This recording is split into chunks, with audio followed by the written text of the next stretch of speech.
नमस्कार दोस्तों, study ocean unfiltered में आप सभी का स्वागत है। मेरा नाम है प्रदीप एंड फाइनली अब बस ऋषि सुनक ऑफिशियली पीएम बनने ही वाले हैं यूके के। ये बात अब पक्की हो चुकी है और फाइनल हो चुकी है एक तरीके से।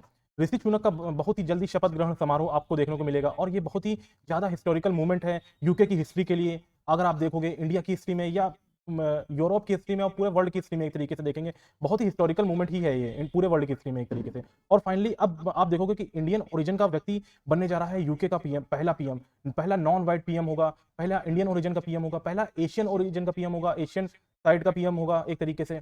यूके के लोग इस बात पर भी गौर कर रहे हैं कि ये पहले हिंदू पीएम भी होंगे यूके के, कि ये पहले हिंदू पीएम एक तरीके से पहले कोई नहीं रहा। तो पहले इस तरीके की बात भी यहाँ पर देखने को मिलेगी। और 42 ईयर्स की इनकी एज है, यंगेस्ट पीएम है एक तरीके से, मॉडर्न टाइम के पीएम है। और आप सोच रहे होंगे कि हम लोग इतना खुश क्यों हो रहे हैं इंडिया में। तो देखो, हम और आप सेलिब्रेट कर रहे हैं 75 ईयर्स ऑफ इंडिपेंडेंट, आज़ादी का अमृत महोत्सव हम लोग सेलिब्रेट कर रहे हैं एक तरीके से। और उसी साल जिस देश ने हमको गुलाम बनाया था एक टाइम पर, वहां पर हमारी ओरिजिन का, इंडियन ओरिजिन का पीएम बनने जा रहा है और इंडियन ओरिजिन का आदमी वहां पर पीएम होगा और वो शपथ लेगा भगवत गीता पर एक तरीके से हाथ रखकर। तो ये एक बहुत ही सिंबॉलिक मूवमेंट है, बहुत ही हिस्टोरिक मूवमेंट है। आप चाहे कितना भी इससे बचने की कोशिश करो, लेकिन ये बात इग्नोर नहीं की जा सकती। ये हमारी कल्चर, हमारी संस्कृति को इससे जुड़ी हुई चीजें हैं। कहीं ना कहीं ये चीज रिलेट करेंगी ही करेंगी, आप चाहे जितना इससे दूर भागिए, ये होगा ही होगा। तो देखो, यूके में एक राइट विंग पार्टी है और एक लेफ्ट विंग पार्टी कही जाती है। वैसे तो conservative party right wing party कही जाती है, labour party left wing party एक तरीके से कही जाती है। तो जो अभी कंजर्वेटिव पार्टी है वो जीत के इलेक्शंस आए थे वो लोग। तो अभी जो बोरिस जॉनसन हो गए, लिज ट्रेस हो गई और ऋषि सुनक हो गए, ये सब कंजर्वेटिव पार्टी के ही हैं। तो पहले बोरिस जॉनसन पीएम थे, उसके बाद फिर लिज ट्रेस पीएम बनी, फिर अब ऋषि सुनक पीएम बनने जा रहे हैं। तो ये अभी 5 ईयर का जो कार्यकाल रहता है इनका, 4-5 ईयर का, उसी कार्यकाल के अंदर ही ये जो है पीएम बन रहे हैं। क्योंकि बोरिस जॉनसन ने कुछ गड़बड़ी करी थी जब वो पीएम थे कोविड के टाइम पर, उन्होंने कोविड के टाइम पर ही कुछ पार्टी वगैरह करी थी, तो और भी कुछ इनका भ्रष्टाचार में इनका शायद नाम आ गया था, इस वजह से इनको रिजाइन करना पड़ गया। उसके बाद लिज ट्रस अभी जल्दी ही कुछ दिन पहले उन्होंने रिजाइन किया, 45 डेज का लगभग लगभग उनका कार्यकाल रहा था। तो अब उसके बाद अब लिज ट्रस पीएम, सॉरी, अब ऋषि सुनक पीएम बनने वाले हैं। तो एक तरीके से एक पार्टी, कंजर्वेटिव पार्टी, उसमें ही बार बार चेंजेस हो रहे हैं और वहीं पर बार बार बदला जा रहा है पीएम एक के बाद एक।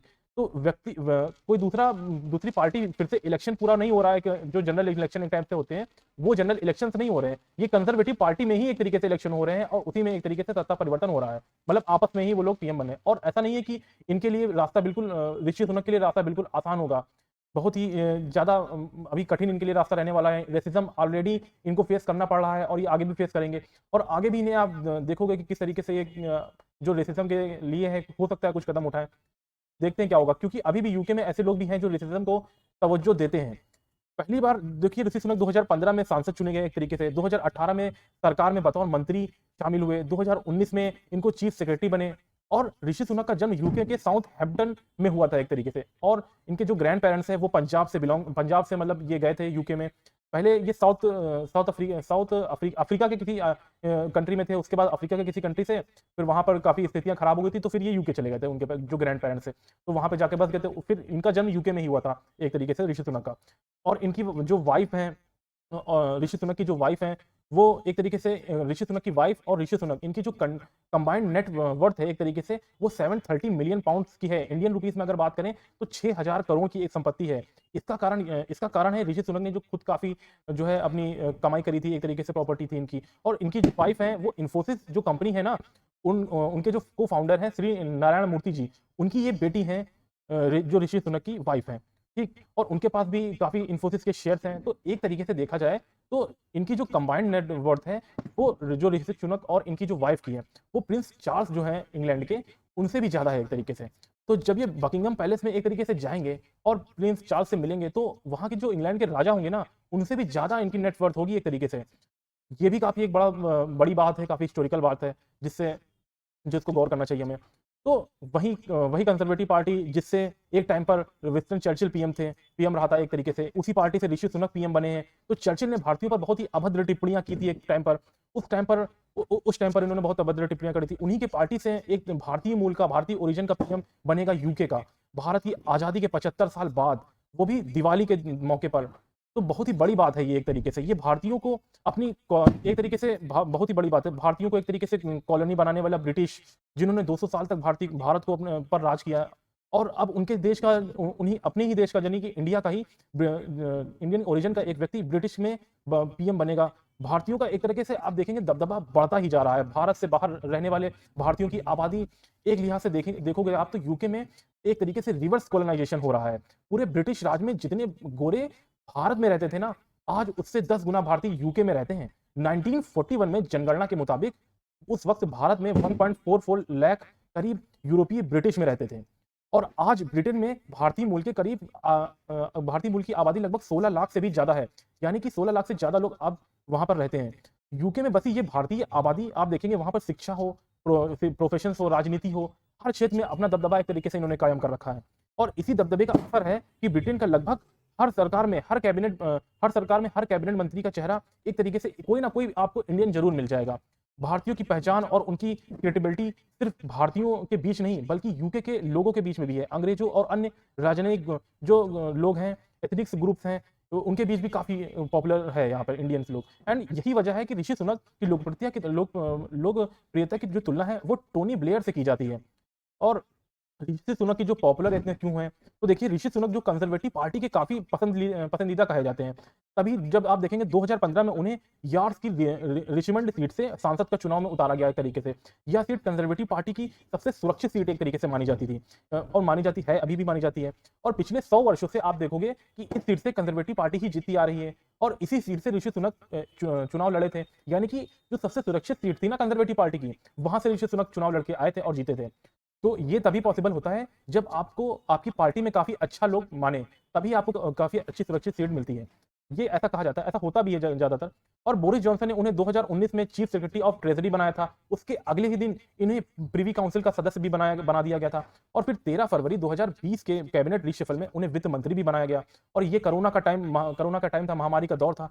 इस दौर में महामारी से आर्थिक असर से को कम करने के लिए, नौकरियां बचाने और कंपनी को सपोर्ट करने के लिए उनकी नीतियां जनता में काफी लोकप्रिय रही थी, जिससे ये वो जनता में और पार्टी में भी काफी लोकप्रिय हो गए। और कैबिनेट में, और जो वहां की कैबिनेट होती है ना, वहां पर भी काफी ये लोकप्रिय हो गए थे अपनी इन पॉलिसीज की वजह से। और इनकी पॉलिसीज क्या थी उसके बारे में देखते हैं। तो फर्स्ट थी जॉब रिटेशन स्कीम। कोरोना काल में ऋषि सुनक ने बतौर वित्त मंत्री जॉब रिटेशन स्कीम की शुरुआत करी, मार्च 2020 में करी।